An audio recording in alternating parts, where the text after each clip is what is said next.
Bom dia. Bom, primeiro, queria agradecer o convite, é um prazer estar aqui com vocês. Obrigado, Tiago, obrigado, Débora. Cadê a Débora? Está lá, Débora. O Tiago tem um desafio monopalavra. Vai lá e vai falar sobre startup. Então, como startup é um assunto muito vasto, fiz uma apresentação aqui que é mais uma provocação e alguns aspectos para a gente debater sobre esse assunto e sobre essas transformações que a gente vem percebendo, como vários exemplos que a gente vê no dia a dia. Ele citou alguns exemplos aqui, e a gente vai trazer alguns outros aqui, mais para provocar reflexão e a gente colocar esse assunto aqui em pauta. Está comigo, né? Onde eu pus? Não, estou procurando. Ah, está aqui. Bom, vou falar um pouquinho sobre a Cedro, e depois a gente entra no assunto aí da apresentação. A Cedro é uma asset, nós somos uma gestora, a gente fundou a Cedro em 2013, aqui em Brasília. Eu estudei, fiz engenharia aqui em Brasília, passei por Belo Horizonte, depois São Paulo, aí resolvi sair do mundo de executivo e participar do projeto da Cedro com um amigo meu, mas o que a gente faz é uma asset. Então, a gente faz produtos estruturados para conectar investidores e a poupança de investidores a projetos aqui da região. Então, a gente tem uma estratégia de atuar regionalmente aqui no Centro-Oeste, Minas Gerais e Tocantins, nos fundos que a gente criou e a gente vem gerindo. Então, hoje, a Cedro é uma gestora nova, a gente está operando com 2 fundos, um FIP para investimento em startups e empresas de tecnologia, um FIDIC, que é um fundo de investimento em direito creditório, que a gente faz antecipação de recebíveis de algumas cadeias produtivas aqui da região. O nosso FIP é um FIP que a gente captou 55 milhões junto, um pouco capital nosso, investidores institucionais. Esse fundo foi um projeto que a gente participou de uma banca da FINEP em 2013, então a investidora âncora desse fundo é FINEP, então é um fundo que tem 100% de veia de investimento em empresas de tecnologia, empresas de inovação. Então, a gente investe basicamente nos setores de TI, tem um laserzinho aqui? Tem. TI, tecnologias para agronegócio, tecnologias para saúde. A gente investiu... Então, esse fundo a gente começou a operar com ele no ano passado, a gente investiu numa startup aqui de Brasília, que faz soluções para cloud computing, computação em nuvem. Então, ela é uma startup que fez uma camada, uma plataforma que automatiza toda a parte de infraestrutura. Então, você não precisa mais chamar um técnico, falar, como é que eu faço sistema operacional, banco de dados, etc. A startup automatiza esse processo. Bom, a gente investe em empresas com até 16 milhões de reais e com tickets a partir de R$1 milhão por empresa. Então, é um fundo que está com 55 milhões hoje, para investir em empresas de tecnologia. Isso aqui é basicamente o footprint aí do que a gente busca investir. Quem tiver aí em Palmas, se conhecer, quem quer de Palmas? Não achei nenhuma startup ainda para falar de Palmas. Você quer de Palmas, né? Se conhecer startups lá, pode me avisar. Investimento abaixo de 5 milhões ela não faz, não. Então, essa é a nossa região de atuação, né, como eu falei. Setores que a gente atua, e a gente busca empresas com potencial de escalabilidade. Então, essa é a palavra-chave.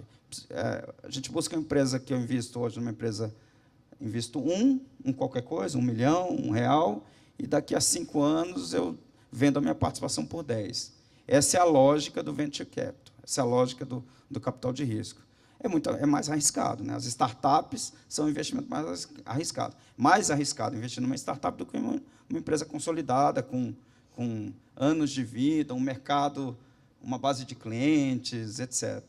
Então, por isso, a relação ganho-risco, retorno e risco.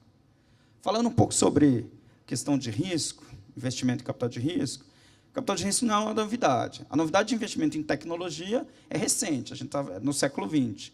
Mas investimento em capital de risco nada mais é do que alguém que tem capital, alguém que tem uma ideia, um empreendimento, etc.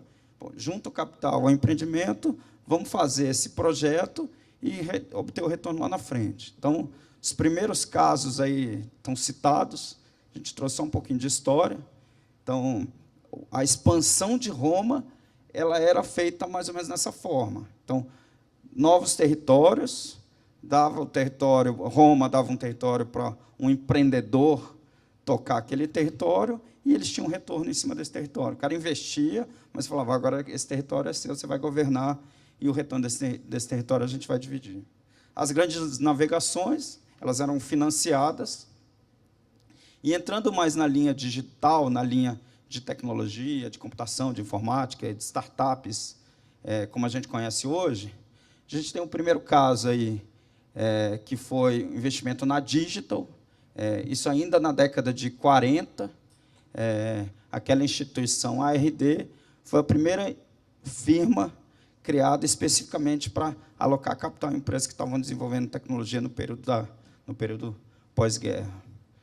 E, mais recentemente, a gente tem toda essa onda de startups aí que a gente vê no dia a dia da nossa vida. Aqui, só um pouco da lógica de investimento. Quando a gente fala de investimento em startup, a gente tem uma cadeia que tem vários participantes, né? Uma sequência de estágios de investimento. Então, quando sai lá o startupeiro, lá, o rapaz da universidade, com uma boa ideia, em qualquer área, seja na área... Aqui a gente está falando mais da área de tecnologia, de TI, mas pode ser na área de microbiologia, pode ser na área de... Enfim, qualquer uma dessas áreas que tragam inovação, a ideia é, bom, eu tenho uma ideia, mas eu preciso fazer essa ideia, não tenho dinheiro. Então, o primeiro cara que ajuda ele, a gente chama de capital semente, é ali onde estão os investidores anjo. Olha, vou te dar 20 mil reais aqui para você começar a sua ideia, vamos ver se dá certo. É o momento mais arriscado, porque a ideia está no papel, está lá no laboratório, ele está tentando transformar aquilo num produto vendável, num serviço que as empresas vão consumir, ainda tem um bom caminho pela frente. Depois desse capital semente, a gente entra na cadeia do venture capital.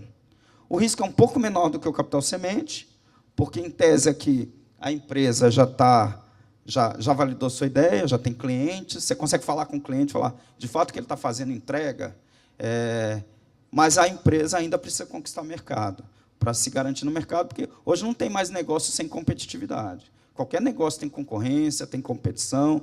Se o cara chegar para mim e falar assim, eu tenho um negócio que é único no mundo e eu não tenho competidor, eu falo, cara, então volta e tem alguma coisa errada nessa tua premissa. Então, todos os negócios hoje, o mundo é muito competitivo hoje, as ideias competem muito entre si. Logo em seguida, então, a empresa cresceu, a empresa está lucrativa, a empresa está grande, entra a indústria do private equity, né? A indústria de compra e venda, quando a gente vê as notícias de M&A, um fundo comprou uma empresa, vendeu para outra, a gente já está mais nessa cadeia, né? Ainda você não tem muita liquidez. Se você tem uma participação numa empresa e quer ter liquidez do seu dinheiro, o que você precisa fazer? Você precisa achar um comprador. Então, a ideia é fazer as empresas crescerem, e nos mercados onde o mercado de capital já é mais evoluído, com bolsas de valores mais dinâmicas, você chega mais rápido no processo de IPO, de abertura de ações no mercado de capitais, que o objetivo é dar liquidez para os investidores, para os sócios, etc. Então, quando você consegue nos Estados Unidos, você consegue fazer IPO de startup. Aqui no Brasil, não. Aqui no Brasil, a empresa tem que estar faturando 100 milhões, 200 milhões, 300 milhões, para ficar viável economicamente o processo de IPO, que é muito caro no Brasil. O que a gente busca nas empresas, né? Então, basicamente, essa é a nossa cartilha de critérios de avaliação das empresas quando a gente fala com elas. Obviamente, a empresa tem que estar num mercado relevante, tem que ter diferencial para ser competitiva, não adianta fazer mais com o mesmo, não adianta chegar aqui e falar, eu inventei um aplicativo para você pegar carro particular na rua. O Uber já dominou esse mercado, então não dá mais. Equipe, fundadores, isso é muito importante. Então, a capacitação tecnológica, a capacitação... E aí, infelizmente, a gente tem uma deficiência nas universidades, que elas não capacitam os caras para serem empreendedores, eles vão aprender na rua, apanhando. Quando eles abrem a empresa, aí descobrem, eu preciso contratar um contador. O que o contador faz mesmo? Quem tem startup aí na carteira sabe o que é isso. Se você começar a falar, mas você tem uma série de obrigações. Não, mas espera aí, não dá para fazer sem isso. Então, infelizmente, a gente não tem uma escola de empreendedorismo mais formal nas universidades. Isso é uma deficiência na característica de gestão desses empreendedores, principalmente os empreendedores que estão saindo da faculdade. Mas, enfim, equipe, escalabilidade. Então, para uma empresa poder crescer de forma muito rápida, com tecnologia, ela precisa ter um produto, um serviço escalável, que venda de uma forma fácil, sem muita complicação, que não dependa de um processo consultivo que leve 6 meses para implementar. Essa é a lógica da escalabilidade. A gente olha a tração, a empresa está tracionando, está conseguindo ter novos clientes, ou empacou. E, obviamente, para quem está investindo, ter uma visibilidade da saída e do desinvestimento daqui a alguns anos, né? Quem são os potenciais compradores para essa empresa? Será que vão existir compradores, né? Se você compra, por mais que a empresa cresça e se torne um bom negócio, a lógica do fundo de investimento é que ele precisa sair para retornar o capital para os cotistas do fundo. Bom, então, o objetivo central do processo de investimento em startups é a criação de valor, né? A criação de valor ela está intrinsecamente ligada às grandes transformações que a gente viu no mundo. Desde quando a gente começou lá a Revolução Industrial, com a industrialização, até os últimos 60 anos, aí um processo mais recente, desde a adoção dos computadores, depois da internet, depois da mobilidade. E, cada vez mais, o processo de inovação e o processo de transformação está mais rápido, né? Nos anos 70, para uma empresa dominar a liderança de um mercado, ela levava décadas. Hoje leva anos, né? E acontece esse efeito, que você comentou agora. Em pouco tempo, derruba um líder de mercado, com inovação. Está ligado a alguns fatores principais. Primeiro, a evolução dos computadores. Não sei se alguém já ouviu falar aqui da lei de Moore. Moore era um cientista da IBM, da IBM ou Intel, agora não lembro, que falava que, a cada 2 anos, a capacidade dos chips, das CPUs, dobra. E isso vem se mantendo, com a miniaturização dos transistores. Então, se a cada 2 anos você dobra, você tem uma regra exponencial de capacidade dos computadores, né? Então, hoje, um celular que você compra hoje na loja, ele tem mais capacidade de processamento que o melhor notebook que você comprou há 3 anos atrás, né? A velocidade é muito rápida da evolução dos computadores. E aí, alguns cientistas fazem essa inferência. Em que momento os computadores vão conseguir processar a capacidade de informação da inteligência do cérebro humano?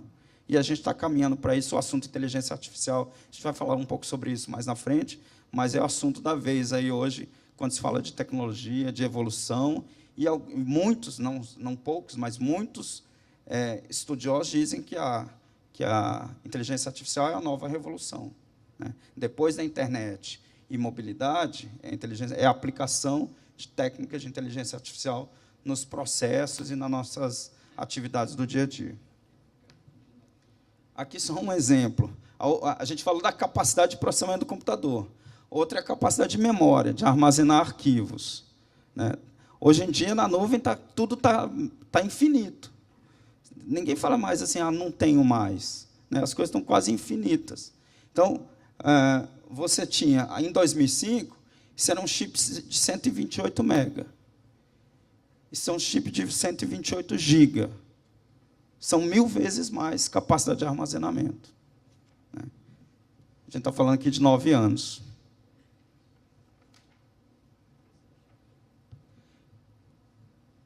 A adoção da internet, né? Hoje, o nível a gente já tem 3,5 bilhões de pessoas com acesso à internet no mundo.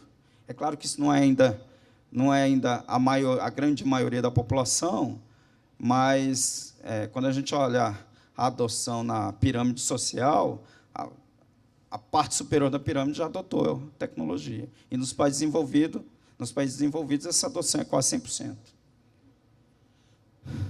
A curva de crescimento de usuários de smartphones. Aqui não é celular, não. Só smartphone com capacidade de acesso à internet e comunicação de dados. Então, hoje a gente tem um mundo conectado e um mundo conectado com mobilidade em qualquer lugar.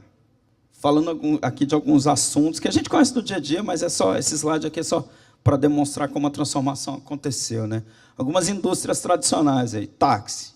Você já sabe o que o Uber fez com o táxi. E o Uber não tem um carro. E o Uber está pesquisando. Quando você fala, o que o Uber está estudando hoje? Ele está estudando carro autônomo, porque ele não vai ter nenhum motorista.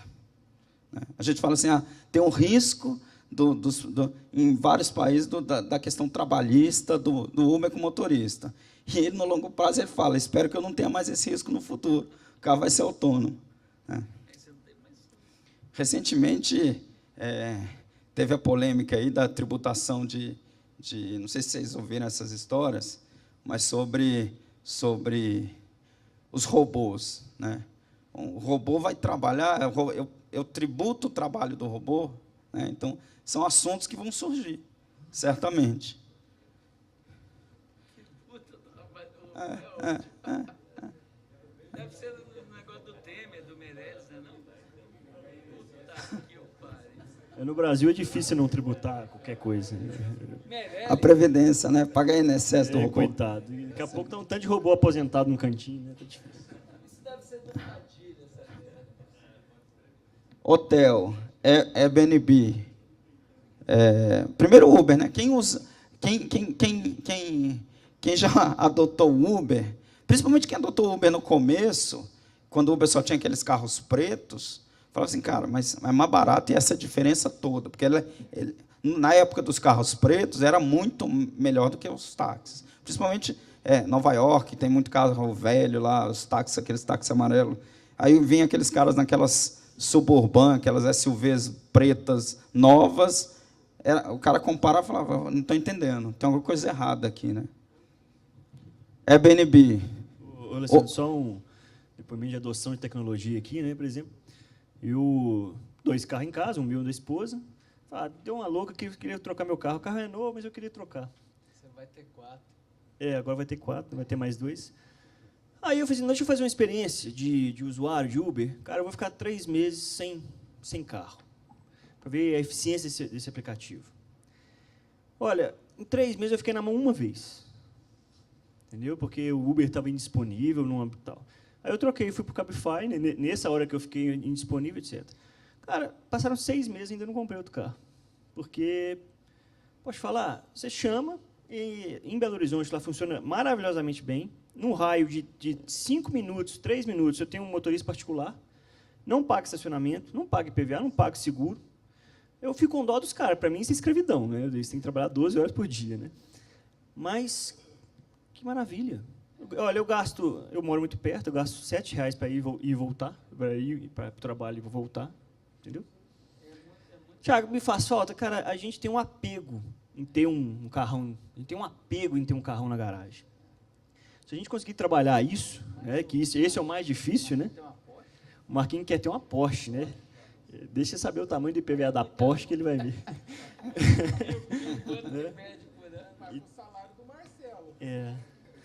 Eu fiz uma conta, o Lafayette é desses, que gosta de ter uma caminhonetona, daquelas que demora 5 minutos para sair da garagem, isso é tão grande.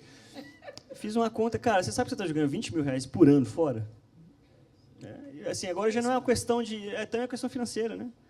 Então, assim, eu sei que isso é luxo, eu sei que isso faz parte da nossa cultura, né? Desculpa, Alessandro, outro dia eu estava vendo um vídeo chama Viver em Portugal, o cara falando, o Pedro Cardoso falando assim, em Portugal as pessoas não têm essa ânsia de ter as coisas, porque o Estado funciona, a saúde funciona, e tal. O cara vive bem com pouco e não quer morrer. Então, isso é do brasileiro, correr atrás, querer ter, etc, etc, esquece, né? Desculpa aí, só desabafando. Você está há quanto tempo assim? Há quanto tempo? Estou 6 meses. Eu estou há 2. Pronto. A gente vendeu o carro da minha esposa, eu falei, vai usando o meu aí. E eu fiquei no Uber. E dá preguiça e tal, não sei. Vai ficar assim. Apego, né? Não, eu lembro que quando eu fiz 18 anos, no dia do meu aniversário de 18 anos, eu estava matriculando para tirar a carteira de motorista, né? Era uma tara, era o dia de poder tirar a carteira. Hoje eu tenho um sobrinho de 22 que não tirou ainda. Tem uma sobrinha que estuda em Ribeirão Preto, faz direito lá, não tirou carteira.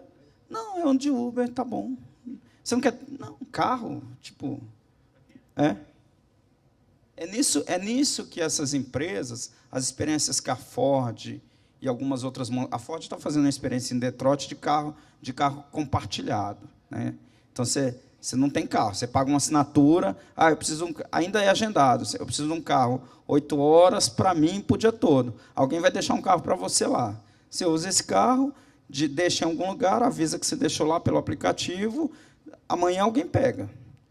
Né? Então, as montadoras estão se baseando na cultura dos millennials de hoje, que vão ser os consumidores de amanhã. Os hábitos, né? Se vocês aqui, muitos de vocês, obviamente, devem ter contratado aí os estagiários, a turminha de 20 a 25 anos. É completamente diferente. Eu tenho estagiário lá na Cedro, a gente precisa se adaptar. É diferente. E para nós isso é um peso imenso, sabe, Alessandro? Assim, refazer o nosso condicionamento mental. O contador, ele trabalha muito com repetição, com ciclos, etc. E a gente refazer a nossa visão de negócio. Você estava mostrando aquela tela ali sobre... Você pode até voltar nela? Posso. Aquela sobre o capital de investimento. Desculpa, viu, Alessandro? Eu Não, essa tranquilo. mania, Qual? Essa aqui. Por exemplo, gente, eu falei com vocês que tem um grupo que está juntando escritórios de contabilidade até chegar em R$100 mil, R$100 milhões de reais ano. Então, o que esse grupo está fazendo? Ele está pulando essa parte aqui, e já tem escritórios de contabilidade somados a 100 milhões de faturamento, e ele já está pesquisando private equities para investir nesse escritório, que eles chamam de consolidação, metodologia, né? Então, isso já está pronto. Tá? Então, assim, parece que está distante da nossa realidade, mas a gente tem que mudar o nosso condicionamento mental e entender que está muito próximo. Né? Está muito próximo e a gente precisa fazer parte disso. Né? Desculpa, Alessandro, vai lá. Não, ótima discussão, é assim mesmo. Eu estava no hotel, Airbnb. Airbnb hoje é a empresa que tem a maior disponibilidade de quartos do mundo. Ela não tem quarto, ela não tem imóvel, ela não tem camareira, ela não tem nada. O que você achou? Não.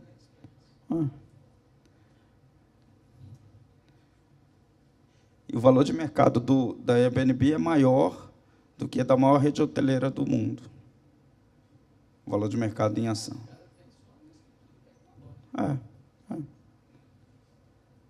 Telefonia. Todo mundo usa Skype, não precisa dizer, né? Primeiro que atendimento de operadora de telefonia é uma tristeza. Quando a gente começa a ter solução de tecnologia, você fala assim, não quero mais, o cara não me atende direito, cobra caro. Vamos para as tecnologias que estão funcionando. E o Skype não tem um cabo de telecomunicações passado no mundo. Trafega tudo em cima da internet. Netflix, todo mundo tem. Né? Você queria assinar TV a cabo, mas eu quero assinar, mas eu quero ver filme. Não, mas para eu ver filme, se eu tenho que comprar o pacote Mega Blaster de R$200, não, mas eu não quero, eu só quero os de filme. Não dá. Você tem que comprar o de filme, de canal internacional, vem o canal árabe, vem o canal alemão, né? É isso que o senhor precisa. Não, mas eu não preciso disso. Eu quero ver filme. Aí vem um cara com tecnologia e fala assim, espera aí, eu vou entregar o que o cara quer. O canal do Boi é melhor do que os outros. O Netflix está perdendo a Disney, né? Mídia. Quem é o maior anunciante do Brasil? Só colocar um detalhe aí na Netflix, que ela tem ficado para trás também, né? Acompanhando o mercado, tem uma rede bem maior. A Amazon já entrou nessa jogada, a Void também, Smart Void, entrou nessa jogada, e eles têm como foco acabar com o cinema.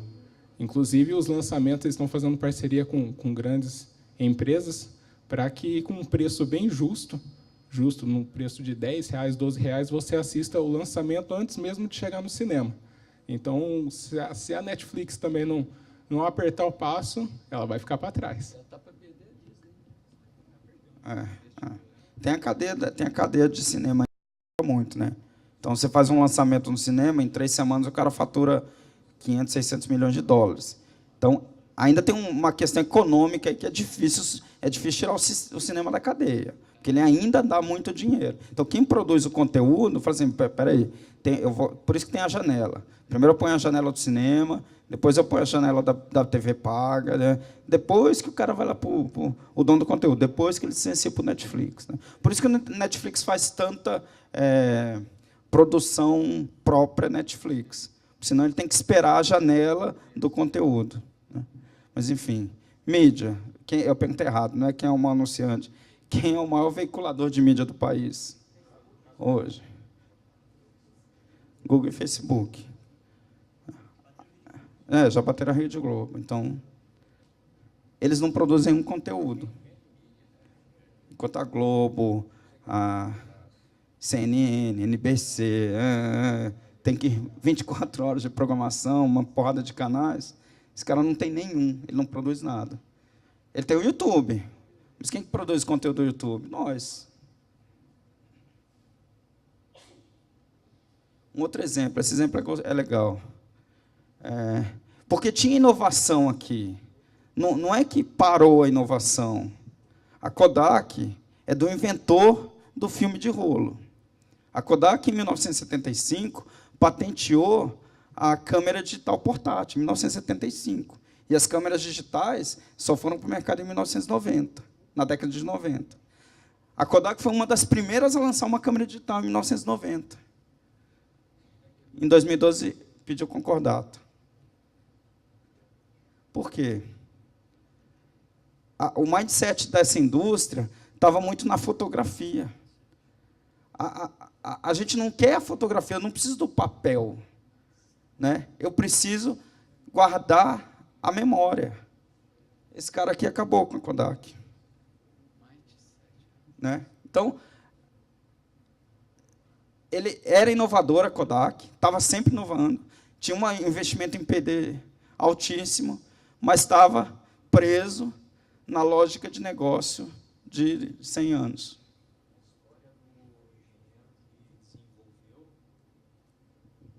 A história do engenheiro que desenvolveu o conceito de câmera digital é interessante. Ele patenteou, a Kodak patenteou depois de anos lutando contra, porque o negócio deles, eles eram os maiores produtores justamente de papel fotográfico. E a invenção dele ia acabar com o principal negócio da Kodak, né? A história... E acabou a câmera digital também. A história puniu, né? A câmera digital teve vida curta, né? Durou da década de 90, o iPhone entrou em 2007, aí os smartphones com capacidade de armazenamento 2008, 2009, acabou a câmera digital.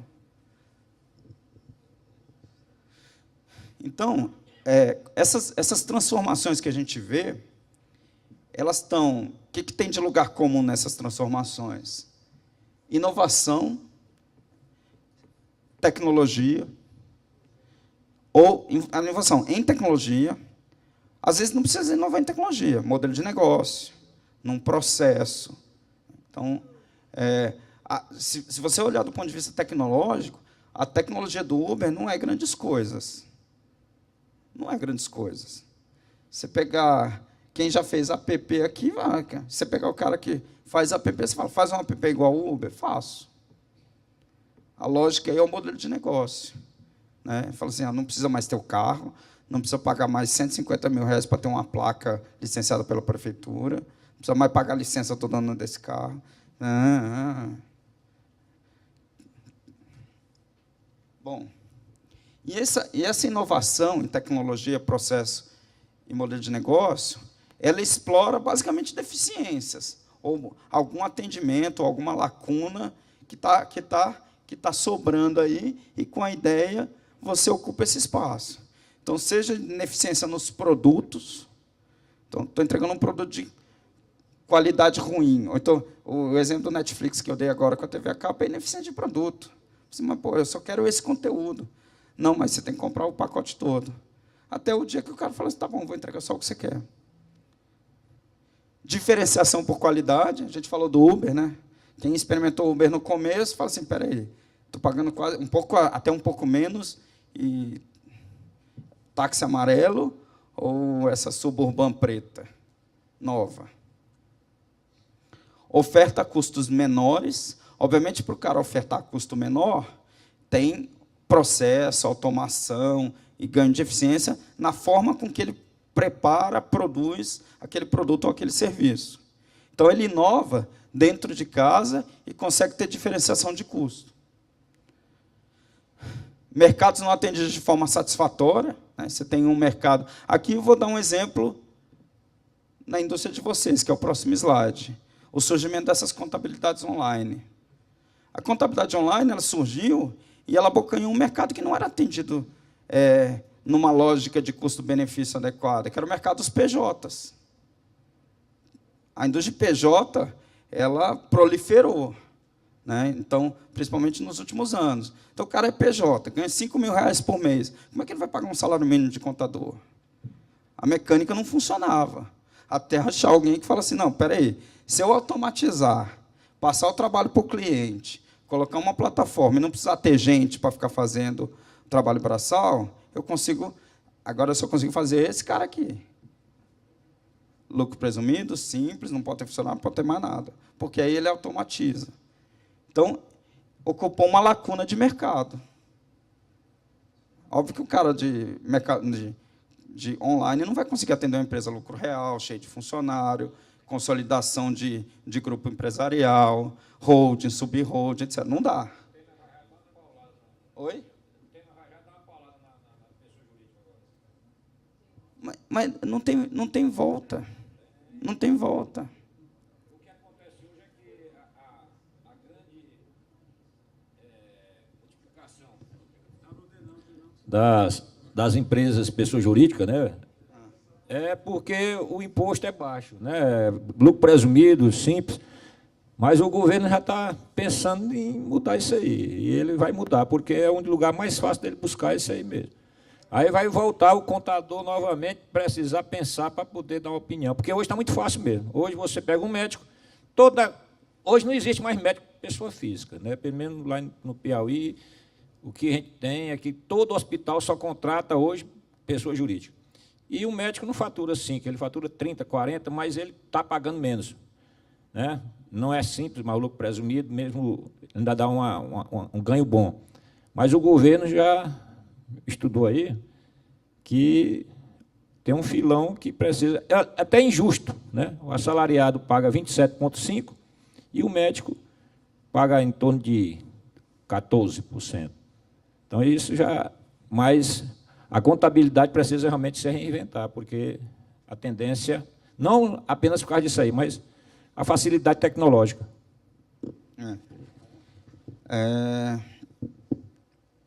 Peraí, cadê?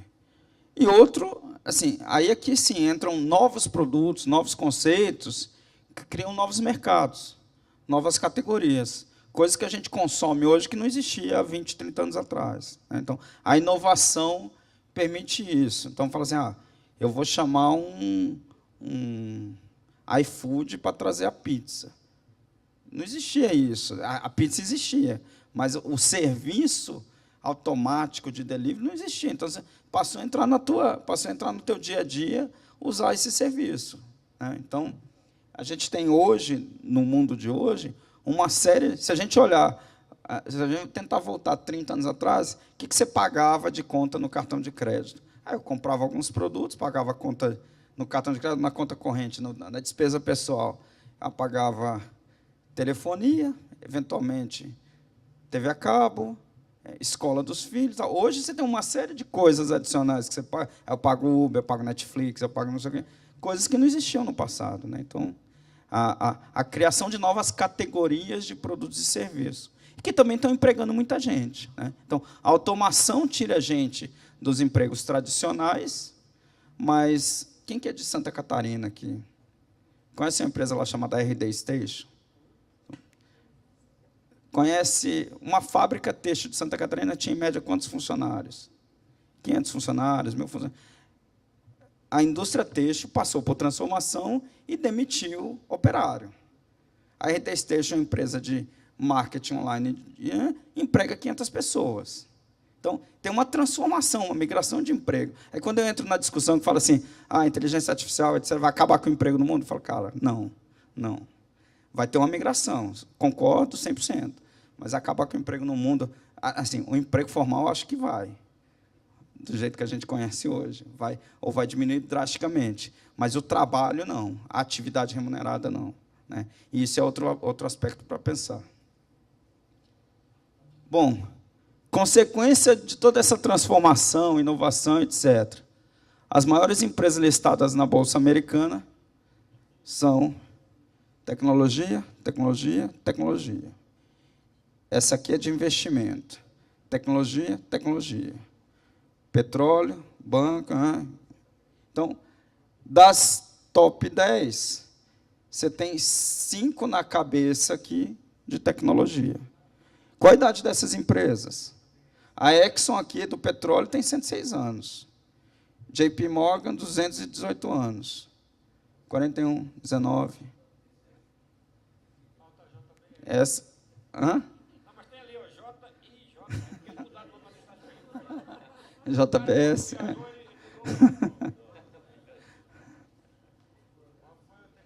Isso aqui está desatualizado. Esse slide aqui é de fevereiro, mas não mudou, não mudou muita coisa aqui nesse ranking, não. Oi? Oi? A JBS não deixa de ser tecnologia, é gravando que se leva.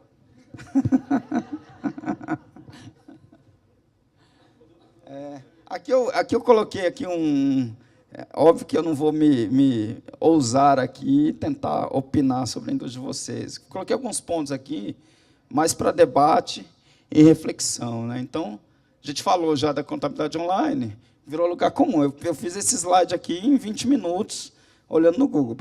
Nem sei quem é grande aqui, só sei que a Contabilizei é grande, mas não conheço as empresas. Né? Mas, se eu passasse para a página 3 do Google, 4, 5, 6, 7, esse slide aqui ia ficar muito mais poluído. Isso aqui é só para dar um pupurri de coisas que estão surgindo. Muitas quebram, aí outras surgem. Por que aquela quebrou? Aí surge outra. Já está acontecendo, já é uma realidade. Né? Como eu falei, eles entraram... o termo online ou digitalização é uma lógica empregada para automatizar algum processo. Né? Então, basicamente, o que as empresas fizeram foi, eu vou tirar o trabalho de lançamento financeiro, então, os lançamentos e a movimentação eu ponho lá numa plataforma, o cliente faz, então, tirei um trabalho do meu lado aqui. Crio um meio de comunicação para ficar online, e algumas já estão sofisticando, com chatbot, com robô, para ver o que é, já classifica, já manda para a pessoa certa, para não ter nem que precisar ler e-mail. Então, não preciso ler e-mail mais para fazer isso. Né? E, obviamente, limitou o escopo. Por quê? Porque isso só funciona se eu limitar o escopo. Né? Então, tenta contratar uma dessas empresas. O cara fala assim, não pode ter funcionário, a maioria delas, não pode ter funcionário, é só lucro presumido ou simples, nacional. Então, tem uma limitação de escopo. Mas essa limitação de escopo é um grande mercado para essa turma. Né? E é um mercado que estava com vocês e eles estão tomando. A pergunta é, por que o meu escritório também não pode fazer? Né? Se é uma automação. Né? Mas também com a tecnologia a gente tem oportunidades. Então, aqui eu tentei fazer um exercício de oportunidades para essa indústria. Né? Então, a gente tem... se uma startup consegue ter acesso à tecnologia, consegue criar robô, chatbot, etc., etc., por que eu não posso ter uma equipe que faça isso dentro de casa? Para criar os serviços similares, já que eu tenho uma capacidade... A startup tem um problema, ela não tem dinheiro. Né? É difícil, não é... eu lancei uma startup, tem um fundo aqui dando dinheiro, tem investidor, já é muito difícil. Vou dar um exemplo. A gente investiu, no período de 1 ano, em 2. A gente olhou 812 empresas. Esse foi um relatório que a gente fez recentemente para os cotistas do fundo, agora em junho. Para tomar a decisão, negociar e fechar 2, a gente olhou 812. E essa é a lógica da indústria. Você tem que estar muito consciente de que aquela startup tem todos aqueles critérios que eu falei, atendendo muito bem. Você tem uma pulga atrás da orelha em você fala, não vou botar dinheiro aqui, espera aí, eu tenho que mitigar essas dúvidas todas. Então, sobre a ótica da startup, tem um monte de gente aí, tem vários fundos, tem vários investidores anjos, mas não é fácil. As que conseguem ter captação são poucas. E se você tem uma empresa que tem capital, tem dinheiro, e pode pegar uma turma da universidade que está estudando aí a fronteira do conhecimento, por que não trazer para dentro e fazer o seu próprio P&D, a sua própria área de inovação, e criar? A turminha com dinheiro ali dentro do teu escritório vai conseguir fazer, igual a startup faz. E tem uma vantagem. Tem muita startup. Teve uma palestra de um professor que eu falei assim, posso, nas minhas palestras, te plagiar? Ele falou, pode. Ele falou assim, chegou um grupo de alunos dele, assim, professor, a gente tem uma solução ótima para serviços para médico. A professora falou assim, o que estava escrito na última edição? Quais eram os artigos da última edição da Nature, que é uma revista médica? Aí os alunos olharam para ele e disseram, não sei. Cara, se você não entende de medicina, como é que você quer criar uma solução para resolver o problema dos médicos? Vocês entendem de contabilidade. Então, vocês têm mais condições de, financiando uma turma de tecnologia, de dar as melhores soluções do que um grupo de startupeiros que não entende de contabilidade. E está lá fazendo tecnologia, fazendo aplicativo, fazendo site, fazendo chatbot, entendeu?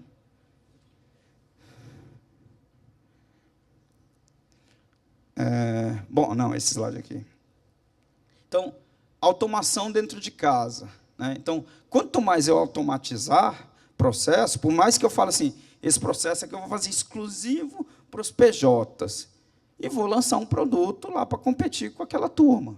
Por que não? Mas vai ser online. Né? Então, aqui é competição. Aqui é novas receitas que eu tentei colocar. Então, soluções... Vamos falar sobre a ótica do cliente agora, e eu vou botar na posição que eu já tive em outras fases da vida. O cliente não quer saber a cor do balancete, ele não quer saber o débito e o crédito, ele não quer saber... Né? O cliente tem algumas dúvidas. Não estou nem falando do diretor financeiro, porque a gente vai chegar nesse ponto aqui daqui a pouco. Estou falando do empreendedor, seja da empresa grande ou da empresa pequena. Ele quer saber o seguinte, como é que está a saúde financeira da minha empresa, o que eu tenho de dívida, o que eu tenho de saldos, o que eu tenho de projeção, se eu continuar assim, para onde eu vou? Então, planejamento, previsão, previsibilidade. Ele não precisa saber ler balanço, ele não precisa saber que o que ele tem que pagar para fornecedor está lá na tabela de aging de fornecedor no contas a pagar. Ele não precisa disso. Ele quer saber o seguinte, como é que eu sei o que eu preciso pagar nos próximos 90 dias? Precisa ver o fluxo de caixa, precisa ver a saúde financeira. E ainda, por isso que as grandes empresas, como é que elas resolvem isso? Colocando a contabilidade dentro de casa. Por que o escritório de contabilidade não pode entregar isso? Lá, eu estava num grupo de publicidade em São Paulo, e uma das agências, a gente tinha um CFO on demand. A agência tinha 50 funcionários, quem tocava a agência era um dos sócios, a gente era uma holding, a gente era majoritário, mas tinha um dos sócios. Esse sócio não tinha ninguém de departamento financeiro, absolutamente nada dentro da empresa. Tinha um assistente que cuidava da parte administrativa. Uma vez por semana ia uma pessoa que era do escritório de contabilidade, mas que se intitulava CFO on demand. Ele não tinha... Esse é um bom exemplo, porque esse empresário ele não contratou uma contabilidade, porque ele não precisava da contabilidade. Esse escritório que precisava de serviço para ele, fazia. Entregava um CFO on demand. Né? Então, isso é oportunidade de negócio. Com automação, ok, então... Aí ele tinha o escritório dele usava SAP, o escritório dele usava o que tinha de melhor para automatizar o processo contábil. Então, ele não estava focado na contabilidade, porque ele fala, quem deu um exemplo aqui que o cliente tem sangue, só precisa ir lá, foi você que falou, né? Se o cara tem, se você tem um se o cliente te pergunta, pô, qual RP eu vou usar, se eu fosse vocês, eu falava, cara, usa esse, porque com esse eu vou me dar bem. Eu não deixar o cliente solto para escolher RP é bobagem, porque vai dar trabalho, vai dar confusão, você vai se ferrar, você vai ter que treinar a gente. Escolhe um RP bom, que automatiza, cria API, fala assim, cliente, quer usar esse? Eu fiz pode ser o SAP One. Ah, mas o SAP é muito caro. Não, eu fiz um pacote com a SAP, eu consigo colocar, você é meu cliente, sabe o preço do Sank, sabe o preço do outro. Não que o Sank seja... Estou só dando, sabe o preço do que você está olhando por aí. Então, entrar na vida do cliente com papel de executivo de negócio e finanças é um caminho que eu acho para as grandes empresas de contabilidade. Sair da lógica da contabilidade. A contabilidade você vai ter que fazer. Esse é o teu... Eu tenho que fazer. Mas como é que você prende o cliente? Entregando o que ele precisa de fato. Ele não precisa de crédito e débito. Você consegue isso criando. E aí automatiza. Existem ferramentas de BI que você pode falar para o cliente, falar assim, olha, tudo aquilo que você me falou que você queria ver está aqui nessa tela. Porque você customizou para ele. Ele fala assim, poxa, eu não preciso ficar ligando para o meu diretor financeiro, que não está aqui mais, está lá na empresa que eu contratei, toda hora para fazer pergunta. Cara, quanto eu estou devendo? Não, está aí. Cara, e quando ele acostuma, ele tem um bom painel, um bom BI financeiro, que responde todas essas perguntas para ele não vai te dar trabalho.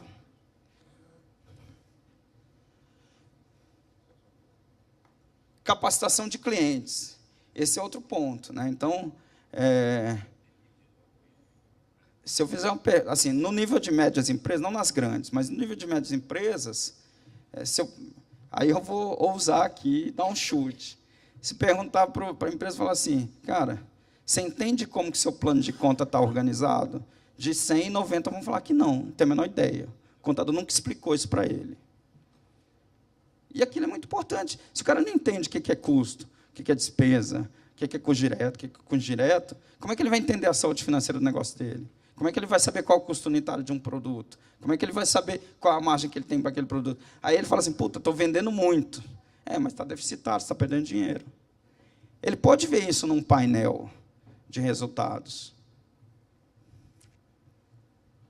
Então, capacitar o cliente em prol do prestador de serviço é importante. Por isso que essas startups, tipo Contabilizei, quem estava falando de vídeo aqui, tem uma série de vídeos, como o cliente fazer, como manda e-mail toda semana para o cliente, como fazer previsão de fluxo de caixa, como não sei o quê. Toda semana está lá tentando treinar o cliente. Porque quanto mais o cliente conseguir fazer, menos ele vai ter demanda do lado dele. Então, eu estou falando aqui do BPO, back-office, para pequenas e médias empresas. As grandes têm estrutura própria de CFO, controladoria, contabilidade, tudo interno. Mas você tem um mundo de médias empresas que você poderia chegar na média empresa e falar assim, o que você tem? Eu tenho uma rede de lojas de material de construção, fatura 80 milhões por ano, mas está uma bagunça, não entendo, não sei qual produto me dá lucro, não sei qual que dá prejuízo. Por que você não vai lá e faz o serviço todo para ele de CFO on demand? Né? A contabilidade está atrás, tem que fazer, mas entrega valor para o cliente. E aí as automações, a inteligência artificial está vindo aí para, na prática, ajudar. As empresas que pesquisam e adotam e estão começando a adotar a inteligência artificial estão tendo ganhos de eficiência. A inteligência artificial não é ameaça. Puta, vai vir inteligência artificial, vai acabar com o meu mercado. A inteligência artificial é uma oportunidade para você se transformar na forma de prestar seu serviço, na forma de organizar seus processos, na forma de atender o cliente. Aqui é uma outra versão do gráfico parecido com aquele lá do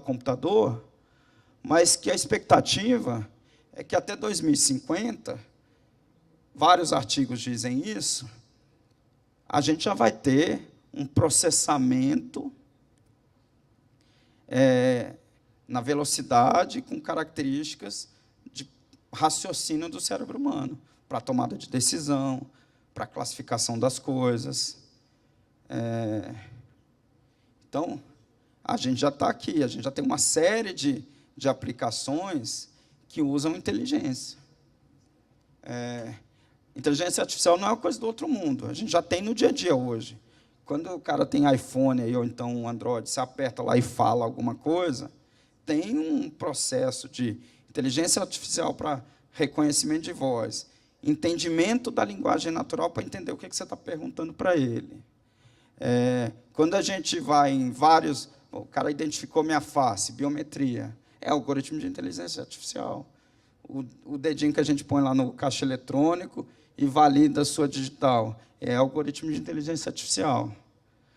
Visão computacional, de vários tipos, desde as soluções que estão pegando fotografia aérea de fazendas e dando para o agricultor falha de plantio, onde tem probabilidade de ter praga, onde tem probabilidade de ter erro no plantio, etc., são algoritmos de inteligência artificial que você ensina a máquina a falar, essa foto aqui é uma praga. Com milhões de repetições, o computador, o algoritmo entende e começa a vazar. Olha, está dando praga lá no canto da tua fazenda. Bom, assistentes virtuais, veículos autônomos, etc., e muito mais que está por vir. E eu trouxe uma foto aqui de uma notícia que eu recebi esses dias. Nem sei se essa empresa é associada de vocês aqui, mas ela associou uma empresa lá de Ribeirão Preto, chamada DataH, e criou um hall de aplicabilidade. Obviamente tem um processo aí de P&D, mas de desenvolver soluções para serviços contábeis. Bom, acho que o que eu tinha para trazer aqui para a discussão era isso. Espero ter contribuído. Estamos abertos aqui para debate, enfim. Cara, é excelente. Aí a gente precisa me entender, né? E a gente tem uma coisa que depõe muito contra nós, que realmente é o mindset, o condicionamento mental, de achar que as coisas vão continuar da mesma forma. Agora, me fala uma coisa, contabilidade enquanto investimento. Qual que é a sua percepção hoje, por exemplo, pegando um modelo híbrido aí entre eu prefiro chamar de contabilidade digital. O online é automatização de processos muito básicos. Contabilidade digital é uma coisa um pouco mais estruturada, você tem gente do outro lado, né? Qual que é a sua perspectiva? Como é que você diferencia, só para entender? Pois é, a contabilidade digital ele também tem uma plataforma de atendimento, mas ela consegue atender empresas melhores, mais estruturadas, né? É como se fosse um personalité. Você tem uma pessoa dedicada do outro lado lá que entende de contabilidade, não é um helpdesk, né? Qual o caminho que você acha que a gente deve adotar para se tornar visível e atrativo para um fundo de investimento? Tem uma palavra-chave que é a escalabilidade, né? A Contabilizei recebeu investimento de fundo. Por quê? Porque o modelo dele ali de falar assim, eu estou focando no PJ, etc., etc., o software vai fazer tudo, eu não preciso... Se eu atendo 10 clientes com uma pessoa, eu atendo 1.000 clientes com 10 pessoas. Você não precisa, para cada um cliente, botar uma pessoa nova, né? Então, é a questão da escalabilidade. Se soluções Então, montar um modelo de atendimento a clientes que permita essa escalabilidade, falar assim, consigo ter uma equipe aqui muito reduzida, porque eu não tenho quase nada manual, eu tenho mais a inteligência de analisar os algoritmos, analisar as decisões que as máquinas estão tomando, etc. E com essa equipe eu consigo atender um cliente, 2, 3, 10, 100. Esse é um modelo que os fundos vão ter interesse em olhar. O modelo atual de falar assim, eu contratei um cliente, a minha mensalidade é tanto, preciso botar mais um carinha no RH, um carinha no fiscal, um carinha no contábil, não é escalável, né? Senão você vai precisar eu quero crescer mais, daqui a pouco o teu escritório está gigante. Então, não tem essa escalabilidade toda, né? Então, e aí a outra palavra-chave é diferenciação, que é fazer diferente. Então, criei um formato aqui que eu estou fazendo diferente, e, por fazer diferente, eu consigo ter uma diferenciação, seja na qualidade, seja no preço. Entendeu? Deixa eu perguntar aqui uma ideia. Eu estou com uma ideia aqui. Lá vai eu com meus startups. Vamos lá. E se a gente montasse, tá, um startup na rede, tá, que seria, eu teria os clientes, que é uma ideia que eu estava conversando com vocês ontem no almoço, seria os clientes que eles querem somente as guias, eles querem somente a folha dele, eles não querem mais nada do que o básico do básico do básico. Que isso os nossos computadores, os nossos sistemas fazem. Mas o cliente não quer isso. Pronto, mas deixa eu te explicar. Existem clientes que eles não querem, são os menores, como você está dizendo, os clientes pequenos, né, o varejo. Eles não querem o balanço, eles não querem as demonstrações contábeis, eles querem resolver o problema dele, que é o faturamento dele, manda a nota e ele paga o imposto. Pronto, ele quer isso. Só quer o DAS. Pronto, os clientes do Simples, só quer o DAS. E aí, a gente tem aqui, como você falou, eu contrato 10, eu fecho o contrato com 10 clientes desse. O Tiago fecha com mais 10, não sei quem fecha com mais 10, enfim. E eu tenho que ter a minha estrutura, o Humberto, todo mundo tem que ter a sua estrutura para atender cada um seus 10, certo? Só que a minha estrutura quer dizer gente, processo, tecnologia, minha, dele, do outro e do outro, tá? Mas é meu cliente, é cliente do Tiago, é cliente do Max, é cliente de todo individualmente. Mas a rede, ela podia, independente de ser eu, o Tiago ou o Max, ou quem for, ela podia fazer um birô de negócios através de uma startup que automaticamente meu cliente sabe que sou eu que estou atendendo, mas ele não sabe que é o birô que está mandando. Mas posso... Pode, eu estou só jogando ideia. Pode provocar. Eu estou dizendo assim porque estão nos procurando lá no Ceará para fazer um birô desse tipo. Empresas grandes, uma das Big Four. E eles estão dizendo exatamente isso. Olha, eu vou atender, eu contrato e eu mando para você e você ganha sem você precisar aparecer, mas é você que está fazendo. Você tem a estrutura e ele não precisa contratar ninguém. Ele está aparecendo, ele ganha, eu ganho, eu entrego o serviço e ele está entregando. Então, eu já estou com 2 batendo na minha porta, pedindo isso. E eu pensei em trazer isso para a rede. De repente, a rede ser um birô com uma startup dentro da rede, a gente contrata, tem os nossos clientes, manda para a rede faz, eu entrego, o cliente não precisa saber que é a rede que está fazendo. E todo mundo ganha. Como é que entendeu? você chama? Solange. Solange. Entendi, mas deixa eu pensar um pouco diferente. Vou partir da ideia do birô. Só que eu vou questionar a premissa. O cliente não quer a guia, o cliente não sabe que ele não quer nada. O cliente quer saber que ele quer saber como está a finança da empresa dele. E um cliente pequeno quer pagar pouco. O cliente quer pagar pouco. Se ele fatura lá 5 mil, 10 mil por mês, ele quer pagar 100, 200, porque ele está vendo uns caras aí vendendo por 100, 200. Então, isso é o que o cliente quer pagar. Outra coisa é o que o cliente quer. O cliente não sabe o que ele quer. Vocês têm uma oportunidade de ensinar o que ele quer. Entendeu? De falar o seguinte, olha, esquece, sei lá, eu não sei o nome, mas esquece GPS, Cefip, esquece, isso aqui eu vou resolver porque faz parte do meu negócio. Mas eu vou te entregar uma inteligência para você entender como é que está a saúde da tua empresa.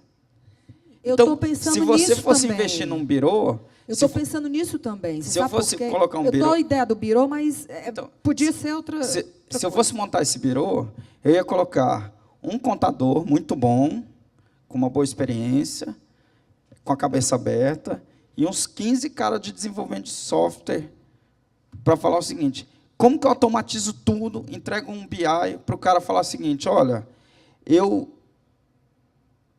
estou te entregando um painel de visualização da visão da tua empresa. por R$ 200. Ah, mas e a contabilidade? Não, está feita. E a folha? Não, está feita. E não sei o quê, está feito. Agora, essa premissa, porque o que o cara quer é pagar pouco. Pode ser, exatamente, o cara quer pagar pouco. Mas o pagar pouco, é isso que eu estou te dizendo. Não, na verdade, não é pouco nem muito, é mas adequado ao tamanho dele. Exatamente, mas Isso. ele quer pagar pouco, na realidade, é isso mesmo, tá? E quer ter qualidade, quer ter o atendimento. Só que ele não saber o que ele quer é outra história, porque aí eu teria o segundo momento de dizer para ele o que é que ele precisa. Não é o que ele quer, o que é que ele precisa ter. Né? Uma coisa é ele saber o que ele quer, outra coisa é ele saber o que ele precisa. Ele não precisa saber o que ele precisa. Ele precisa saber. Você precisa ensinar o que traz valor para ele. Claro, claro. Assim, eu preciso. Se eu fosse um startupeiro, eu ia falar para você o seguinte: você perguntasse assim, o que você precisa? Eu ia falar assim: eu preciso não ter problema com nenhum órgão fiscal, nenhum órgão, não precisa ter problema, precisa estar em dia. E daí, então, número 1, estar em dia. Estar em dia pressupõe obrigação acessória, pagar imposto, etc, etc. Então, você faz. Preciso estar em dia. 2, eu preciso ver como é que está a minha saúde financeira. Se você criar um jeito de mostrar o estar em dia você não precisa nem fazer. Você só precisa falar o seguinte: olha, todo mês, esse portal ali tem todos os nada consta, porque ele vai automaticamente, não é? Os caras fizeram um robôzinho aqui, tem um ícone aqui, nada constas. Enquanto está aparecendo aqui o nada consta, você está em dia. Então, essa é a garantia de que a gente está fazendo nosso trabalho. Resolveu o primeiro item. O segundo item é falar para ele assim: olha a tua saúde financeira. Você tem tanto em caixa, você tem tanto para pagar, sua dívida está em tanto, etc. Né? Mostre isso para ele, de preferência num celular, que ele fala o seguinte: está tudo bem, minha empresa. A Solange virou minha gerente financeira. Puta, não preciso pagar R$3.000 num gerente financeiro. E aí você não precisa cobrar 100. Você pode cobrar 1.000. Chique. Aí você falou minha língua. Entendeu? É isso que eu estou falando. Vai para a cabeça da criação de valor. Alessandro. Mas é exatamente Solange, isso. Quando, na verdade, o Lafayette conheceu a ContiSelf, que é a startup que a gente está investindo, ela se propunha a fazer contabilidade online para profissionais da área da saúde. Quando eu cheguei lá, eu pensei no seguinte modelo de negócio, que é o que você está falando: processamento centralizado em Belo Horizonte, é o Biro de Negócio. Isso não é novo. Tantos anos as empresas usam o tal do centro de serviço compartilhado. Eu acompanho muito de perto a empresa que chama Lafarge-Holcim, né, a maior cimenteira do mundo. Eles estão emitindo nota fiscal em Medellín e estão transferindo o telemarketing do Brasil para Medellín. Em Medellín vai ter gente que fala português? Vai. Então, qual que é o modelo que a gente imaginou no ContiSelf? Processamento centralizado em Belo Horizonte e relacionamento pulverizado. Então, quantas pessoas um gerente de sucesso conseguiria atender lá em Curitiba? A gente podia até fazer uma micro franquia, tá? O cara consegue atender 100 médicos e 100 PJs dos médicos. Ele vai ter uma plataforma. Depois vocês entram em contiself.com.br. Essa plataforma já existe. Agora, o problema da startup é que a gente demora a definir o modelo de negócio, né? Inclusive, foi a ContiSelf que me indicou o Alessandro. Esse cara conhece muito e tal, conversa com ele. A gente está com duas vertentes. A questão da máquina de cartão de crédito, que eu falei ontem, que é escalável. É uma máquina de cartão de crédito que faz split. Eu vi o site deles, já lançaram. Está lançado, já está vendendo. Então, assim, agora a gente está refazendo as equipes para andar com os projetos em paralelo. A contabilidade digital. Tal. Agora, é o que ele falou. O desafio é a gente... Sabe qual é o problema, Alessandro? É que a gente sabe que o cliente não valoriza isso, mas a gente tem que entregar. Né? Então, a gente tem que entregar uma série de coisas que ele não valoriza. Agora, o desafio é você fazer um belo painel de controle, né, o dashboard, onde o cara se encante ali. E eu anotei várias coisas aqui no discurso dele. Observem que ele falou sobre dor, que a gente já viu na convenção com o Roberto Dias Duarte. Ele falou sobre persona. Né? Ele caricatura... Vocês entenderam, né? Vocês entenderam? Ele calçou os sapatos de um cara pequeno que ele precisa. Né? Então, isso é muito relevante. Né? Agora, o desafio é esse. A outra coisa, a Conticel vai atender por que só profissionais da área da saúde? Porque isso dá escalabilidade. As situações são repetitivas. Não tem nada contra outros, não, viu, gente? Quer atender só... o legal é você isolar um segmento que a dor é muito clara, né? O profissional da saúde, a dor é muito clara. E que você consegue robotizar o processo sem precisar de gente. Sim. E aí você vai entregando robotização, entregando automação para que uma pessoa processe tudo daquela empresa e de 100, 200 empresas. Uma pessoa vai fazer FDP, contábil, fiscal. Entendeu? Por quê? Porque é muito simples. É o processo da área médica. Qual que é a dificuldade, Mário, de fazer uma PJ de um médico que não tem funcionário? É muito simples.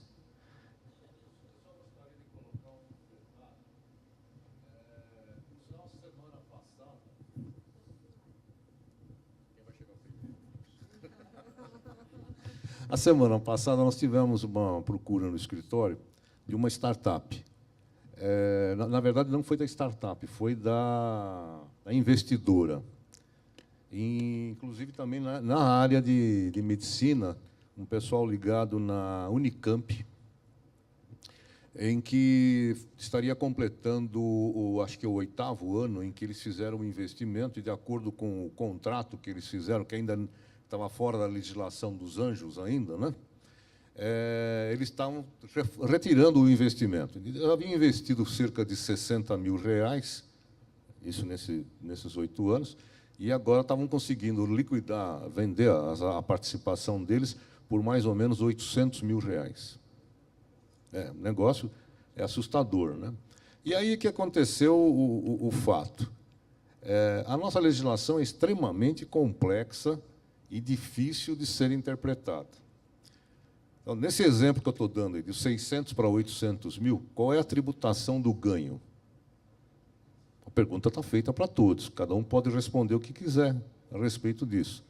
É 15% do ganho de capital, né? Errado. É venda de ação? Errado. Não é venda de ação? É venda de ações. Mas o objetivo dele era vender ações, então ele não tem ganho de capital. Ele é como se fosse um comerciante qualquer, ele compra e vende. Porque se eu for para o ganho de capital, a tributação é de 100%, é sobre 100% desse ganho. Ao passo que, se eu fizer a venda de ações, como sendo uma empresa de participações, quer dizer, o meu objetivo é comprar e vender ações, eu vou para um outro tipo de tributação muito menor. Como se ele fosse corretora de valores? Até poderia ser, é que não está na econometria financeira. Então, ainda não está, não sei se vão encaixar isso nesse meio, mas, por enquanto, não está. Se eu achar essa brecha, me fala. Porque tem toda uma indústria querendo ver isso. Aí está o grande problema. A pessoa fez essa opção, o contador explicou isso, que tinha que ser pago sobre 100% do ganho, que seria o ganho de capital, pagou uma tributação de 300 e poucos mil reais. Agora está processando o contador, tá? Porque pagou o imposto a maior. Ele quer processar, né? Poderia retificar tudo, tentar resolver o problema de outra maneira. Então, aí entrou o seguinte, nós no escritório estamos pensando, se a gente fizer um erro desses, qualquer erro numa GPS, entregue atrasada, sabe quanto é a multa? Nós sabemos quanto é uma multa. Então, nós temos a obrigação de ter, por exemplo, um seguro de responsabilidade civil. Na hora que eu fizer um seguro de responsabilidade civil para nós podermos atender os nossos clientes, com certeza vai custar mais de R$100 por mês, só o seguro. Mas eu estou defendendo cobrar 1.000. Não estou defendendo cobrar 100. Não, eu estou dizendo 100 para um valor Faz o pequeno. papel do diretor financeiro da empresa. R$100 é para um erro de R$30 mil. R$100 por mês é para um erro de R$30 mil. Você imagina... É uma equação complexa, viu, Mário? Ainda mais o Brasil é complexo. Agora, imagina quanto custa isso num erro de um valor de R$800 mil. Não dá para pagar. Agora, a única certeza que eu carrego é o seguinte, Mário, pelo que a gente tem visto, a tecnologia sempre ganha a batalha. A gente não consegue... Né, lá em Natal, eles me fizeram uma pergunta durante a palestra lá, falaram assim, Tiago, como é que a gente briga com a tecnologia, briga com esse pessoal que está surgindo, etc, etc. Como é que a gente... Aí eu falei, cara, para brigar para quê? Né? Que violência é essa? Vamos ter que entender como a gente adere. Qual é a forma da gente aderir, né? Então, porque isso veio para ficar, né? Um exemplo que a gente está acompanhando é o das fintechs, né? Os serviços financeiros. Os bancos estão se movimentando, uns mais ou menos. Hoje, o melhor, pelo menos na minha avaliação, o melhor app que tem é o do Itaú. O Itaú reinventou, o app do Itaú está ótimo. Estão fazendo propaganda agora que você fala com o app. Então, não, continua mordendo, tem problema de taxa, cobra tarifa, cobra coisa que você não sabe nem o que é. Aquela lacuna do jeito de atender o cliente ainda é um problema. Vai ter gente mordendo ali. Mas, assim, a tecnologia pode ser adotada por quem está na operação, quem está incumbent no dia, né? Quem está dominando o setor. Usa a tecnologia e sai do outro lado. Ô, gente, eu quero agradecer o Alessandro aqui, foi brilhante, aí, superou minha expectativa. Você pode mandar para a gente a apresentação? Eu só vou pedir para não circular, fica com vocês e tal. Mas é isso aí, gente. Muito obrigado, viu, Alessandro? Bom, obrigado, pessoal. Bom dia para vocês.